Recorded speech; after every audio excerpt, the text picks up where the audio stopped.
In class 1. Okay, now we will start with our new chapter which is called money. Money मतलब पैसा. ठीक है. Money देखा होगा आपने. आप जब भी कोई सामान लेने जाते हो या मम्मा कोई सामान खरीदती है या पापा कुछ चीज़ लेते हैं मार्केट से, आपके लिए चॉकलेट लेते हैं या आपके लिए कपड़े लेते हैं, तो वो पैसे देते हैं. वो पैसा क्या होता है? वो होता है मनी. वो होता है मनी. अब मनी में दो चीज़ें होती हैं. ठीक है. मनी को दो तरीके से हम रिप्रेजेंट करते हैं. एक होता है रुपीस, ठीक है, और होता है पैसे. ठीक है. आप पापा से मांगते हो ना, पापा 10 रुपीज़ दे दो, मेरे को ये चीज़ लेनी है. पापा मुझे 2 रुपीज़ दे दो, मुझे टॉफ़ी लेके आनी है. तो वो होता है रुपीज़. और रुपीज़ से छोटी एक और वैल्यू होती है जो कि होती है पैसे. ये आपको याद रखना पड़ेगा, रुपीज़ एंड पैसे. अब इन दोनों को हम डिनोट कैसे करते हैं? तो ये जो सिंबल है, ये आप सिंबल जो देख रहे हो ना, ये वाला, ये रुपीस का सिंबल कहलाता है. अगर मेरे को लिखना है अगर मेरे को लिखना है 10 रुपीज़, तो मैं पहले ये रुपीस का सिंबल लिखूंगा और इसके आगे लिख दूंगा 10. इससे मुझे पता चलेगा कि ये 10 रुपीज़ की बात हो रही है. अगर मैं केवल 10 लिखूंगा तो मुझे पता ही नहीं चलेगा ये 10 क्या है. ये 10 क्या है? ये 10 घोड़े हैं, ये 10 बोरियां हैं, ये 10 चिड़ियाएं हैं, ये 10 पत्तियां हैं, क्या है? अगर इसके आगे आर लिखूंगा तो मुझे पता चल जाएगा ये 10 रुपीज़ की बात हो रही है. उसी तरीके से पैसे. पैसे का साइन होता है पी. पैसे का साइन होता है पी और वो हमेशा बाद में लगता है. 70 पैसे, 60 पैसे. ओके. तो पैसे का साइन बड़ा इजी है, पी फॉर पैसा एंड पी.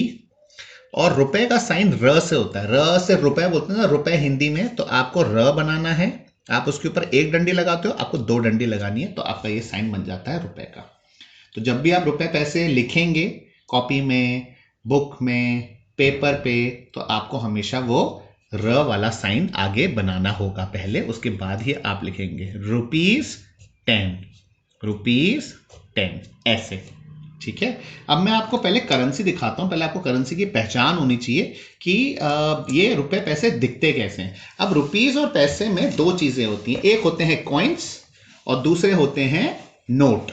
ठीक है. और कॉइन्स कौन कौन से होते हैं? जो कॉमन कॉइन्स हैं मैं आपको दिखाता हूं. जैसे कि ये देखो, ये एक कॉइन है, ये एक कॉइन है और ये एक कॉइन है जो सबसे ज्यादा चलते हैं.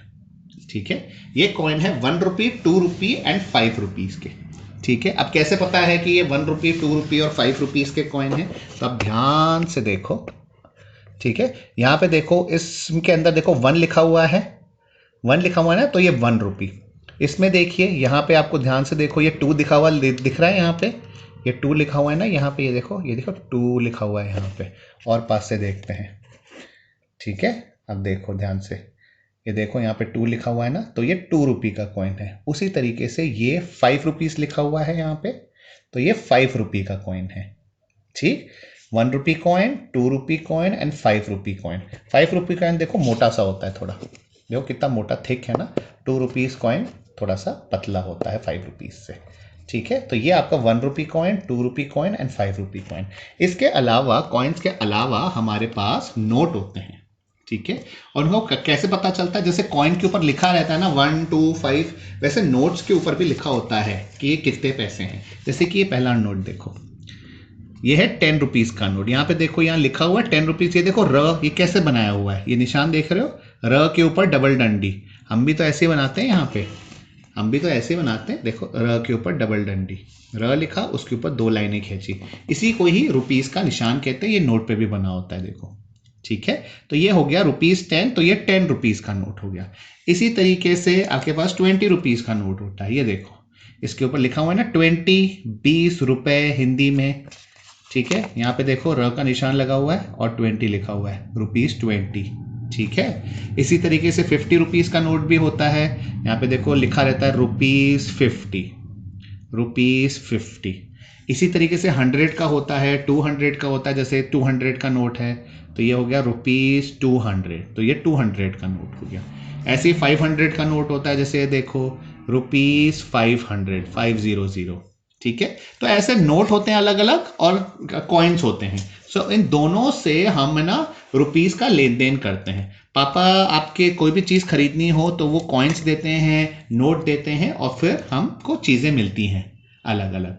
ओके, तो इसमें हमें अब कुछ हमें एक्सरसाइज करनी पड़ेगी इसके अंदर। पहला जो हम चीज सीखेंगे रुपीज और पैसे में वो होगा कि हमें इनको लिखना कैसे है। ठीक है, जैसे कि अगर मैं बोलता हूं मुझे लिखना है 50 पैसे, है ना, तो इसमें दो चीजें हैं, एक तो नंबर क्या है 50 और वो रुपए है कि पैसे है ये पता चलेगा हमें आपको। तो पहला हो गया 50, 50 को कैसे लिखते हैं, 50 हमें लिखना आता है, हमें आता है लिखना 50, 50 ऐसे लिखते हैं 50। अब पैसे है तो पैसे का निशान क्या होता है P, तो इसके आगे लिख देंगे हम P। ओके, इसी तरीके से 100 रुपीज, 100 और है क्या रुपीज, तो पहले हम लिखेंगे 100। अब ये क्या है रुपीज है, तो रुपीज कहां लिखते हैं, रुपीज लिखते हैं आगे और कैसे लिखते हैं, र बनाया 2 लाइन खींच दी, रुपीज 100 हो गया। अब सपोज करो 19 पैसा लिखना है, तो इसमें क्या है 19 पैसे, तो आप लिखोगे 19 पैसे। अब यहां पे है 22 रुपीज, 22 और रुपीज, 22 और इसके आगे र बनाया 2 लाइनें खींच दी। ठीक है, इस तरीके से हम इसको लिख सकते हैं। तो एक तो ये चीज हुई कि हमें इसको लिखना कैसे है। याद रखने वाली बात यह है कि पैसा हमेशा आगे आएगा राइट साइड में और रुपीस हमेशा नंबर से पहले लिखा जाएगा। ये देखो रुपीस नंबर से पहले लिखा है और पैसा बाद में लिखा है। ठीक है, ये याद रखने वाली चीज है। अच्छा, अब इसमें हम सीखेंगे रुपीस को जोड़ना, रुपीस को ऐड करना। ठीक है, इसमें आपके बुक में एक एक्सरसाइज है जहां पे अलग अलग आइटम्स दिए हुए हैं, उनका प्राइस दिया हुआ है और आपसे पूछा गया है कि कौन कौन सा आइटम मिला के कितने रुपीस बनते हैं। जैसे कि मैं मार्केट गया, मार्केट में एक बॉल थी, बॉल का प्राइस था 10 रुपीस, ये बॉल 10 रुपीस की हो गई। ये बैट है, ये बैट 25 रुपीस का हो गया। और ये स्टम्प्स, क्रिकेट खेलते हैं ना, स्टम्प्स को बॉलर स्टम्प्स को उड़ाता है ना तभी तो आउट होता है, तो ये स्टम्प्स हो गए, ये 15 रुपीस के थे। ठीक है, अब मुझे इन तीनों का प्राइस पता है, ये 10 रुपीस की बॉल है, ये 25 रुपीस का बैट है, ये 15 रुपीस का स्टम्प है। अब मुझे बताना है कि ये बॉल और बैट को अगर मेरे को खरीदना हो तो मुझे कितने पैसे देने होंगे। तो बॉल कितने रुपीस की है 10 रुपीस की, तो मतलब 10 रुपीस, और बैट है 25 रुपीस का, बैट हो गया 25 रुपीस का। तो अब टोटल कितना हुआ 25 प्लस 10 35। ओके, अब सपोज करो मुझे बैट नहीं लेना, मुझे तो स्टम्प्स लेने हैं, मुझे तो सिर्फ स्टम्प्स और बॉल चाहिए, मेरे पास बैट है। तो स्टम्प्स कितने रुपीस के थे 15 रुपीस के, और प्लस का प्लस ये लगा, बॉल कितनी रुपीस की थी 10 रुपीस की। तो अब बताओ टोटल कितने पैसे देने पड़ गए मेरे को 15 प्लस 10 25 रुपीस। और सपोज करो मेरे पास कुछ भी नहीं है, मेरे को बॉल भी चाहिए, बैट भी चाहिए और स्टम्प्स भी चाहिए, तीनों ही चाहिए, ball plus bat plus stumps. तो कैसे करेंगे, बॉल का प्राइस 10 रुपीस प्लस बैट का प्राइस 25 रुपीस प्लस स्टम्प्स का प्राइस 15 रुपीस। टोटल कितना हुआ 10 प्लस 25 35 प्लस 15 50 रुपीस। ये आपका आंसर आ गया इस तरीके से। तो इस तरीके का एक क्वेश्चन है आपकी मेंटल ड्रिल में, जहां पे आपको 6 अलग अलग चीज़ें दी हुई हैं, उनके प्राइजेस दिए हुए हैं और आपसे पूछा गया है अलग अलग पैटर्न बना के कि इन सब आइटम्स का टोटल करके आप बताइए। तो वो इस तरीके से करेंगे, जो भी आपको आइटम दिख रहा है उसका प्राइस ऊपर से चेक करेंगे, वो लिखेंगे, प्लस करेंगे, फिर आपको बैट है तो बैट का प्राइस चेक करेंगे कितना है, वो लिखेंगे और दोनों को प्लस करके आंसर निकालेंगे। Okay, now coming to one more concept which is playing with coins. Coin से कैसे हमें वो बनाना है, रुपीस कंप्लीट करना है। जैसे सपोज करो आपको मैंने खूब सारे 1 रुपये के कॉइन दिए, खूब सारे 2 रुपीस के कॉइन दिए और 5 रुपीस के कॉइन्स दे दिए। अब मैं आपसे मांगता हूं कि आप मुझे 1 रुपये दो, तो आप क्या करोगे, एक 1 रुपये का सिक्का मेरे को दे दोगे, मतलब 1 रुपये का एक सिक्का मुझे दे दोगे। ठीक है, अगर मैं आपसे 2 रुपीस मांगता हूं तो आप दो तरीके से मुझे दे सकते हो। एक, आप 2 रुपीस का सिक्का दे दो मेरे को, आपने मुझे 2 रुपीस का सिक्का दे दिया, या फिर आप 1 रुपये के 2 सिक्के भी तो दे सकते हो मेरे को। ये एक 1 रुपये का लिया और एक और 1 रुपये का लिया, तो ये हो गए 2 रुपीस। ठीक है, तो इसी तरीके से आपको ये बताना है कि 1 रुपये कॉइन, 2 रुपये कॉइन एंड 5 रुपीस कॉइन के साथ आप कितने रुपए कैसे कैसे मुझे दे सकते हैं। जैसे कि यहाँ पे देखो, मेरे को अगर किसी को 3 रुपीज देने हैं तो मैं 2 तरीके से दे सकता हूँ। कैसे? एक तो मैं पहले 2 रुपये का कॉइन दे दूं और साथ ही साथ 1 रुपये का भी कॉइन दे दूं, हो गए 3 रुपीज। या फिर मैं 3 1 रुपीज के कॉइन दे दूं, ये भी 3 रुपीज है और ये भी देखो 3 रुपीज है। मैं कैसे भी दे सकता हूँ। 4 रुपीज अगर देने हो तो मैं क्या करूंगा, या तो मैं 2 रुपीज के 2 कॉइन दे दूंगा, 2 + 2 4 हो गए, या फिर मैं 1 1 रुपी के 4 कॉइन्स दे दूंगा, 1 2 3 4 रुपीज हो गए। ओके।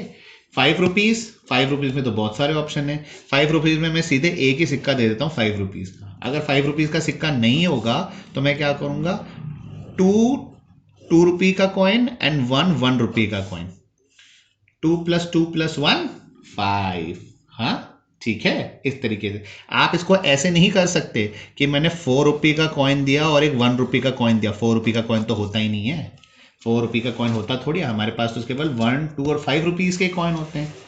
ठीक है। 3 रुपीज का भी कोई कॉइन नहीं होता, 4 रुपीज का भी कोई कॉइन नहीं होता। कॉइन होते हैं केवल 1 रुपये के, 2 रुपये के एंड 5 रुपये के। तो इसलिए आपको ये 4 और 3 रुपीज नहीं लिखने हैं इसके अंदर, ये याद रखना। ओके। या फिर 6 रुपीज लिख दिए, जैसे 6 रुपीज है तो आप ये मत लिख देना कि मैंने 6 रुपीज का कॉइन दे दिया, क्योंकि 6 रुपीज का कॉइन तो होता ही नहीं है।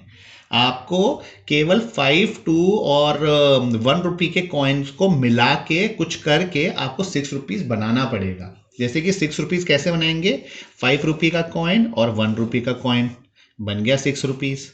ठीक है। या फिर 2 रुपये का कॉइन, उसके साथ 2 रुपये का कॉइन और उसके साथ 2 रुपये का कॉइन, ये देखो बन गए 6 रुपीज, 1 2 3 4 5 6 रुपीज। इस तरीके से। ठीक है।